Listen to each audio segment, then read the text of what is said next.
ಬಂದರು. ನಾನು ಈ ಕಟ್ಟಡ ಕಾರ್ಮಿಕರ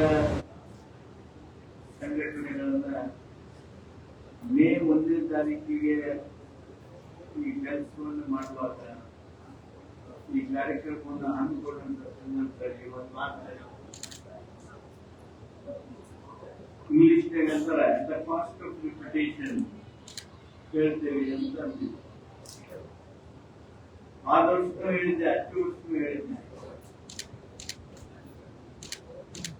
ನಮ್ಮ ಕಣ್ಣಿಗೆ ಏನು ದೇಶ ಕಟ್ತೀವಿ ಅಂತೇವಲ್ಲ, ಆ ಕಟ್ಟುವಾಗ ನೀವು ನಾವು ರೋಡ್ ಮಾಡ್ತೀವಿ, ಬ್ರಿಡ್ಜ್ ಮಾಡ್ತೀವಿ, ಫ್ಲೈಓವರ್ ಮಾಡ್ತೀವಿ, ಟನಲ್ ಮಾಡ್ತೀವಿ,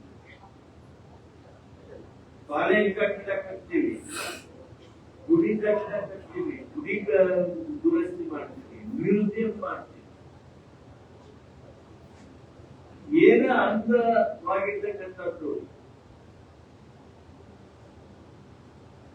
ನೂರಾರು ವರ್ಷ, ಕೆಲವೊಂದು ಸಾವಿರಾರು ವರ್ಷ ನಮ್ಮ ಕಣ್ಣೆದುರಿಗೆ ನಿಲ್ಲುವಂತವು ಯಾವ್ದಾರ ಇದ್ರೆ ಅವು ನೀವು ಮಾಡುವ ಕೆಲಸಗಳು ನೀವು ಮಾಡಬೇಕು. ಅದರಿಂದ ದೇಶ ಕಟ್ಟುವವರೊಳಗೆ ಗಮನ ಸುರಿಸಿ ರಕ್ತ ಸುತ್ತಕೊಂಡು ಕೆಲಸ ಮಾಡುವ ಆ ಪ್ರಥಮ ಸಾಲಿನೊಳಗ ನಾವೆಲ್ಲ ಇರ್ತೀವಿ ಅಂತ ಹೇಳಿದ್ರೆ ಅತಿಶಯೋಕ್ತಿ. ನಿಮ್ಮ ಆ ಸೇವೆಗೆ ತಕ್ಕ ಹಾಗೆ ಕಾನೂನುಗಳು ಬಂದಿದೆ, ಆ ಸೇವೆಗೆ ತಕ್ಕ ಹಾಗೆ ಸರ್ಕಾರ ಕಾರ್ಯಕ್ರಮಗಳನ್ನ ಕೊಟ್ಟಿದೆ, ಯೋಜನೆಗಳನ್ನ ಕೊಟ್ಟಿದೆ. ನಾವು ನೀವು ತಲುಪ್ ಮಾಡ್ಕೊಳ್ಬೇಕು. ಕೆಲವರು ಕೆಲಸ ಮಾಡಿರ್ತಾರ, ಆದ್ರೆ ಅದು ಬಹಳಷ್ಟು ಪ್ರಚಾರ ಆಗಿರಲ್ಲ, ಪ್ರಚಾರ ಅವರು ಬಯಸಿರೋದೇ ಇಲ್ಲ. ದೊಡ್ಡ ಮನುಷ್ಯರಲ್ಲ. ಕಾರ್ಮಿಕ ಕಲ್ಯಾಣದ ಕಾನೂನುಗಳನ್ನು ನಮ್ಮ ದೇಶದಲ್ಲಿ ವಿವಿಧ ರೀತಿಯೊಳಗ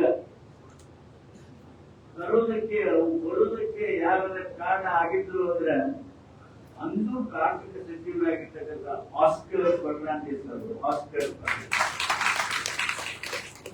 ನಂತರ ಅವರು ಆ ಒಂದು ಹುದ್ದೆಗೆ ಬಿಟ್ಟು ಬೇರೆಯವರು ಕೊಡುವಂತ ಸಂದರ್ಭ ಸಾಮಾನ್ಯ ಖರ್ಗೆ ಅವರು ಬಂದರು. ಖರ್ಗೆ ಅವ್ರು ಏನು ಕಾನೂನು ಮಾಡೋದ್ರೊಳಗ ಅಲ್ಪ ಸ್ವಲ್ಪ ಕೆಲಸ ಉಳಿಸಿದ್ರು, ಯೋಜನೆಗಳನ್ನ ರೂಪಿಸೋರಿಗೆ ಕೆಲಸ ಉಳಿಸಿದ್ರು. ಅವ್ರು ಎಲ್ಲವುಗಳನ್ನ ಪೂರ್ಣಗೊಳಿಸಿರ್ತಕ್ಕಂಥ ಕೀರ್ತಿ ಮಲ್ಲಿಕಾರ್ಜುನ್ ಖರ್ಗೆ ಅವ್ರಿಗೆ ಸಲ್ತದೆ ಅಂತ ಹೇಳಿದ್ರೆ ಆ ಕಾನೂನಿನ ಹಿನ್ನೆಲೆ ಒಳಗಡೆ ನಿಮಗಾಗಿ ಇವತ್ತು ಕಾರ್ಯಕ್ರಮ ಬಂದ ನೀವೆಲ್ಲರೂ ಒಪ್ಕೋತೀರಿ. ಕಟ್ಟಡ ಕಾರ್ಮಿಕ ಅಂತ ನಿಮಗೊಂದು ಆ ಕಾರ್ಡ್ ಸಿಕ್ತು ಅಂದ್ರೆ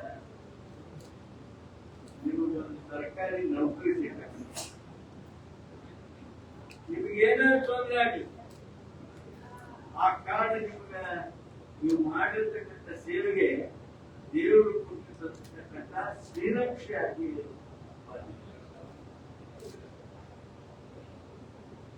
ಕೆಲಸದ ನಿಮ್ಮ ಹೆಸರಿನ ಬಹಳ ಮಂದಿ ಅದರ ಲಾಭ ತಗೋತಾರೆ. ಈ ಕರೋನಾ ಇತ್ತಲ್ಲ, ಕರೋನಾ ಇದ್ದಾಗ ನಿಮ್ಮ ಹೆಸರಲ್ಲಿ ಸಾವಿರ ಕಿಟ್ಗಳು ಬರುದು. ಅಷ್ಟು ಜನನು ನೀವು ಇರಲಿಲ್ಲ.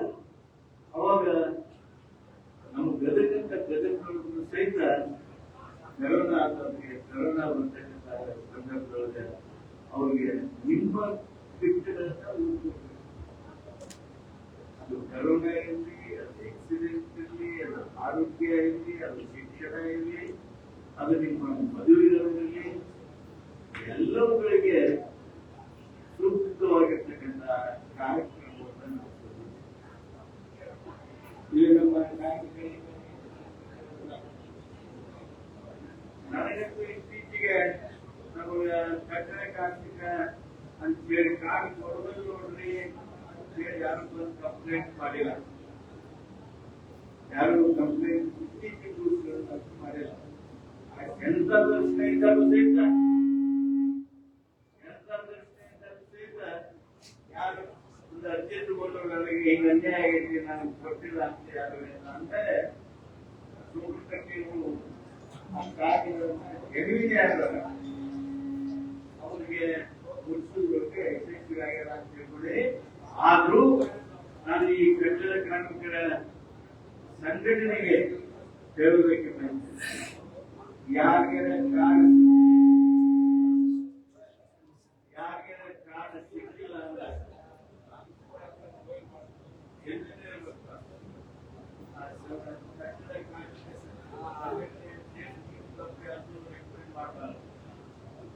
ಯಾವ ಜಮೀನಾಗಿ ಹೊರಗಲಾಗಿ ಅವ್ರಿಗೆ ಕಾರ್ಡ್ ಮುಕ್ತಿ ನೋಡ್ಬೇಕು ಅವ್ರನ್ನ ಅಂತ ಹೇಳಿ ನೀವು ಪಟ್ಟಿ ಮಾಡಿ ತಂದು ಕೊಟ್ರೆ ನಿಮ್ಗೆ ಎಷ್ಟು ಬೇಗ ಸಾಧ್ಯ ಒಂದು ವಾರದೊಳಗೆ ನಿಮ್ಗೆ ಆ ಕಾರ್ಡ್ಗಳನ್ನ ಮುಗಿಸುವಂತ ವ್ಯವಸ್ಥೆಯನ್ನು ಮಾಡಿ.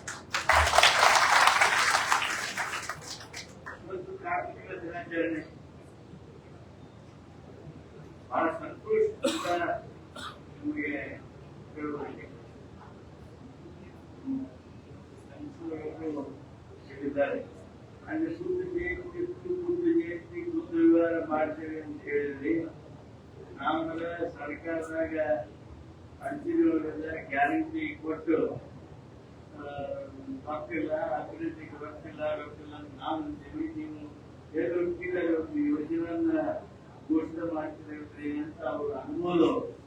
ಅಲ್ಲಿಗೂ ಇಲ್ಲ, ಯಾಕಂದ್ರೆ ನಮ್ಮ ಕೆಲಸ ನೋಡೋದು ಅಲ್ಲಿಗೂ ಇಲ್ಲ. ನಿಮ್ಮೆಲ್ಲರಿಗೂ ಖುಷಿ ಆಗುತ್ತೆ. ನೀವೇನು ಶಿಕ್ಷಣ ಕ್ಷೇತ್ರದೊಳಗೆ ನಿಮ್ಮ ಮಕ್ಕಳು ಹಿಂದುಳಲ್ಲ ಅಂತ ಯಾರು ಭಾವಿಸೋದಕ್ಕೆ ಕಾರಣ ಇಲ್ಲ. ನೋಡಿ, ಕಾರ್ಮಿಕರ ಮಕ್ಕಳಿಗೆ ಕಟ್ಟಡ ಕಾರ್ಮಿಕರ ಮಕ್ಕಳಿಗೆ ಯಾರು ಪಾಸ್ ಆಗ್ಯಾರ ಅವ್ರಿಗೆ ನೀವು ಸನ್ಮಾನ ಕರೆದಿದ್ದೀವತ್ತ. ಯಾರು 85 ಮಾರ್ಕ್ಸ್ ತಗೊಂಡಾರ, ಯಾರು 85 ಮಾರ್ಕ್ಸ್ ತಗೊಂಡಾರ ಅಂತವ್ರಿಗೆ ಸನ್ಮಾನಕ್ಕೆ ಕರೆದಿದ್ದೀವಿ. ನಿಮ್ಮ ಮಕ್ಕಳ ಆ ಬುದ್ಧಿಮತ್ತೆ, ಆ ಮಕ್ಕಳ ಕೆಣಕಣ ಯಾವ ಎತ್ತರಕ್ಕೆ ಐತಿ ಅನ್ನೋದನ್ನ ನಾವು ಗಮನಿಸಿ ನಿಮ್ಮ ಬಗ್ಗೆ, ಆ ಮಕ್ಕಳ ಬಗ್ಗೆ ವಿಶೇಷ ಅಭಿಮಾನವನ್ನ ಈ ಸಂದರ್ಭದೊಳಗೆ ವ್ಯಕ್ತ ಮಾಡ್ತೀನಿ. ನಾನು ಅವ್ರಿಗೆ ಭಾಳ ಚಲೋ ಮಾಡಿದೆ ಅನ್ನಂಗಿಲ್ಲ. 85 ಮಾರ್ಕ್ಸ್ ತಗೊಂಡಿರ್ತೀವಿ, 85 ಮ್ಯಾಗ ಹುಡುಗ ಅದಕ್ಕೆ ಭಾರಿ ಚಲೋ ಅನ್ನಂಗಿಲ್ಲ. ಯಾಕಂದ್ರೆ ನಮ್ಮ ಗದಗಿನ ಒಂದು ಹುಡುಗಿ 824 ಮಾರ್ಕ್ಸ್ ತಗೊಂಡು ಹೀಗೆ 820 ಕೋಟಿ. ಅತಿ ಧೈರ್ಯ ನೋಡ್ರಿ, 825 820 ರಗಡ ಆತರ. ಅದಕ್ಕೆ ರಿವ್ಯಾಲ್ಯೂಯೇಷನ್ ಬಂದ್ರು. ಮತ್ತೊಮ್ಮೆ ನೀವು ಬರೋಬ್ಬರಿ ತಪಾಸಣೆ ಮಾಡ್ರಿ, ನಮಗೆ ಇಷ್ಟಿಂದ ಹೆಚ್ಚಿಗೆ ಮಾರ್ಕ್ಸ್ ಮಾಡಬೇಕಾಗಿತ್ತು ಅಂತ ಹೇಳಿ ರಿವ್ಯಾಲ್ಯೂಯೇಷನ್ಗೆ ಮತ್ತೆ ಮರು ತಪಾಸಣೆ ಮಾಡುವಂತ ಅರ್ಜಿ ಮಾಡಿ. ನಾವೆಲ್ಲ ಏನಂತೀವಿ, ಅಯ್ಯೋ 820 ಮತ್ತೆ ಅಂತಿದ್ದಿಲ್ಲ. ಮತ್ತೆ ಹೆಚ್ಚುವರಿಯಾಗಿ ಒಂದು ಹೆಚ್ಚಿಗೆ ಹಾಕಿದ್ರೆ ಅದೇ ಸಹಜವಾಗಿ ಪಾಲಕರವರು ಹಿರಿಯರವರು ನಾವು 35 ತಗೊಳ್ಳೋದಕ್ಕೆ ಅಧ್ಯಾಯ ತಗೊಂಡಿರ್ತೀವಲ್ಲ, ಆದ್ರೆ ನಿಮ್ಗೆಲ್ಲರಿಗೂ ಬಹಳ ಪ್ರೀತಿ ಅನ್ಸುತ್ತ ವಿಮಾನ 424 ಮಂದಿ. ಅಂದ್ರೆ ನೀವೇನ್ 85 ತಗೊಂಡಿರಲ್ಲ, ನೀವು 620 ಮೇಲೆ ಇರುವುದಕ್ಕೆ ನೀವು ಪ್ರಯತ್ನ ಮಾಡ್ತೀವಿ. ಏರ್ಬೇಕು. ಅವಾಗ ನಿಮ್ಮ ಅಪ್ಪಗ ಅವಗ ಕಟ್ಟಡ ಕಾರ್ಮಿಕ ಅಂತ ಹೇಳಿ ನಾವು ಕೊಟ್ಟು ಶಾಲೆ ಮತ್ತೊಂದು ಕೆಲಸ ಕೊಟ್ಟಿದೆ ಸರ್ಕಾರ, ಅದು ಸಂಪೂರ್ಣವಾಗಿ ಶಾಶ್ವತ ಆಗ್ತದೆ. ಸಂತೋಷದ ವಿಚಾರ ಹೇಳ್ತೀನಿ ಎಂದೆ ನಾನು. ಕಟ್ಟಡ ಕಾರ್ಮಿಕರ ಮಕ್ಕಳಿಗೆ ಒಂದು ಫೋಕಸ್ಡ್ ಎಜುಕೇಶನ್ ಸಿಸ್ಟಮ್ ಆಗಬೇಕು. ಅವ್ರಿಗೆ ನಂಬರ್ ಟ್ರೈನಿಂಗ್ ಆಗಬೇಕು. ಅದಕ್ಕಾಗಿ ನಿಮ್ಮ ಮಕ್ಕಳಿಗಾಗಿ ಗದಗ ತಾಲೂಕಿನೊಳಗಿನ ನಾವು ಒಂದು ಕಟ್ಟಡ ಕಾರ್ಮಿಕರ ಮಕ್ಕಳ ವಸತಿ ಶಾಲೆಯನ್ನು, ರೆಸಿಡೆನ್ಷಿಯಲ್ ಸ್ಕೂಲ್ ಅನ್ನು ಈಗಾಗಲೇ ನಮ್ಮ ಗದಗಿಗೆ ಮಂಜೂರಿಯಾಗಿದೆ. ಅದಕ್ಕೊಂದು ಬಹಳ ಸುಂದರವಾಗಿರ್ತಕ್ಕಂಥ ಸ್ಥಳ ಬೇಕು. ಆ ಸ್ಥಳ ಈಗ ನಾವು ಟೆಂಟೇಟಿವ್ ಆಗಿ ಗುರುತಿಸಿದ್ದು ಅತ್ಯಂತ ಊಟ ಇದೆ.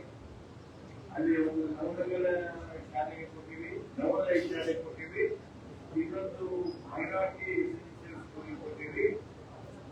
ಅಲ್ಲಿ ನಿಮಗಾಗಿ 10 ಎಕರೆ ಭೂಮಿಯಿಂದ ಗುರುತಿಸಿದ್ದೇವೆ. ಉರ್ದುವಿನಲ್ಲಿದೆ ಸಣ್ಣವಾಗಿರ್ತಕ್ಕಂಥ ಸ್ಥಳ ಅಂತ ಆಯ್ಕೆ ಮಾಡಿದ್ದೇವೆ. ಅಲ್ಲಿ ಇದೇ ವರ್ಷ ಆ ಕಟ್ಟಡ ಕೆಲಸ ಪೂರ್ಣಗೊಳಿಸಲು ಮುಂದಿನ ವರ್ಷಕ್ಕೆ ಅಲ್ಲಿ ಅಕಾಡೆಮಿಕ್ ಆಕ್ಟಿವಿಟಿ, ಶೈಕ್ಷಣಿಕ ಕೆಲಸ ಪ್ರಾರಂಭ ಆಗಬೇಕು ಅಂತ ಹೇಳಿ ಸರ್ಕಾರದ ಸೂಚನೆ ಇದೆ ಅನ್ನೋದನ್ನು ಈ ಸಂದರ್ಭದೊಳಗೆ ಹೇಳ್ತಾ ನಾನು ಮುಂದೆನೆ ನಮ್ಮ ಶಾಲೆಗೆ ಒಂದು ವಿಷಯ ಕಟ್ಟಡ ಕಾರ್ಮಿಕರ ಮಕ್ಕಳಿಗೆ ಈ ಶೈಕ್ಷಣಿಕ ಕಿಟ್ ಕೊಡಬೇಕು. ಸುಮಾರು 11 ಕೋಟಿ 11 ಕೋಟಿ ರೂಪಾಯಿಗಳ ವೆಚ್ಚದ ಕಟ್ಟಡ ಕಾರ್ಮಿಕರ ಮಕ್ಕಳಿಗೆ ಸ್ಕೂಲ್ ಕಿಟ್ ಅನ್ನು, ಶೈಕ್ಷಣಿಕ ಕಿಟ್ ಅನ್ನು ಕೊಡಬೇಕು ಅಂತ ಹೇಳಿ ರಾಜ್ಯ ಸರ್ಕಾರದ ಸಚಿವ ಸಂಪುಟ ಈಗಾಗಲೇ ಕ್ಲಿಯರ್ ಮಾಡಿದೆ ಹೇಳುವುದರ ಜೊತೆಗೆ ಈ ಕಾರ್ಮಿಕ ದಿನಾಚರಣೆ ನಾವು ಯಾವಾಗಲೂ ಆಚರಣೆ ಮಾಡ್ಕೊಂಡು ಬರ್ತೇವೆ. ಆದ್ರೆ ನೀವೆಲ್ಲ ವ್ಯಕ್ತಿಗೆ ಮುಗಿಸ್ತಿರ್ತೀರಿ. ಇದನ್ನು ಮಾತ್ರ ನಾವು ನಿಮಗೆ 5 ಲಕ್ಷ 10 ಲಕ್ಷ ಈಗ ಕೊಟ್ಕೊಂತ ಬಂದಿದ್ದೀವಿ. ನೀವು ವಿಷಯದ ರೀತಿ ಏನು ಕೇಳಕ್ ಬರಂಗಿಲ್ಲ ಅಂತ ಹೇಳಿ ಸಾಕು. ಆದ್ರೆ ಎಲ್ಲ ಮುಗಿಯೋದಕ್ಕೆ ಬಂದಿದೆ. ಹಂಗೇನು ಕೇಳಲ್ಲ, ನೀವು ನಾನು ಜಾತಿ ಬೇಕಾಗ್ತದೆ. ಇದು ಮುಗಿಬೇಕು.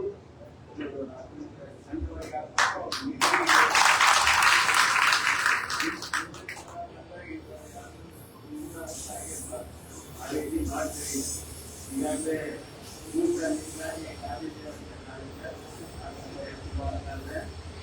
ಮತ್ತೆ ಕೆಲವು ಕಾರ್ಯಕ್ರಮಗಳನ್ನು ಮಾಡಿಕೊಡ್ಬೇಕಾಗಿದೆ.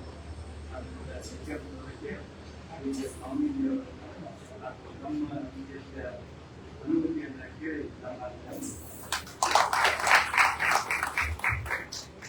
ಕಾರ್ಮಿಕ